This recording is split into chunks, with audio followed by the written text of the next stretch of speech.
One of the most challenging things for a lot of families is once they recognize that there has been a change in their loved one, how do you bring up that subject? Because very often, again, that person's going to be rather defensive, sometimes very defensive. And it may involve things like, should they be driving? Do we take the car keys away? Do we just sneak away or move the car at night and not tell them anything about it? That does not sit well with a lot of folks because that means they're having to give up their independence, suddenly becoming very dependent, and they don't like that. That can cause a great deal of anger. So, my recommendation in terms of approaching this subject is to do it very carefully and very slowly. And don't do it from a punitive standpoint. Don't do it from a standpoint of, Mom, you're going to kill somebody if you keep driving. But rather say, Mom, really concerned about you. Have you noticed any changes, in your driving patterns, Mom, for instance? Or, we've noticed that, you've got a couple of bills here that haven't been paid. And that's one of the signs. They're not remembering to pay bills. They're not remembering even, why haven't you called me? Well, you're supposed to call me. Well, but the fact is, maybe Grandma can't remember your phone number anymore, even though she's dialed it many, many times.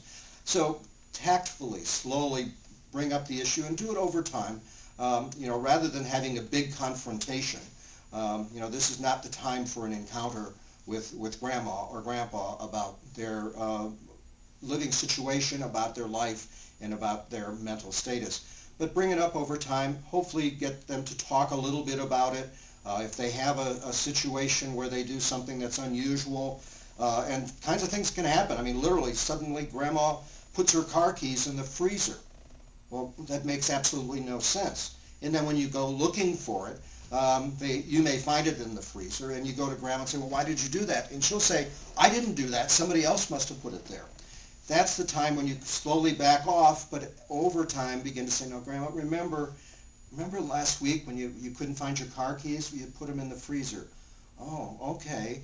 Well, maybe she's beginning to understand that. And again, don't be threatening. Do it in a loving way. Say, Grandma, we really care about you.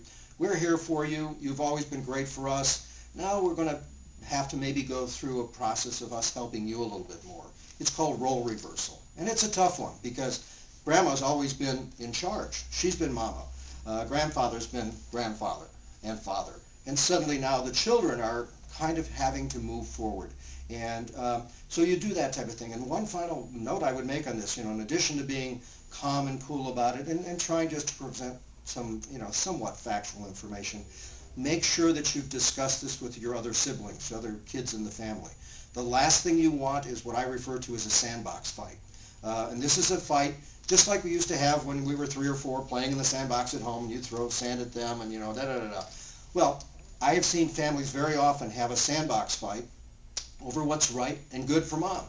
Except that now the kids in the sandbox are 50, 60, 70 years of age, but they still don't agree on what's right for Mom or whether Mom should be able to drive or whether Mom should live alone or whatever. You have to have those types of difficult but important conversations so that you present, if you will, a united front as you deal with Mom, and always, again, finally, do it in a very loving way.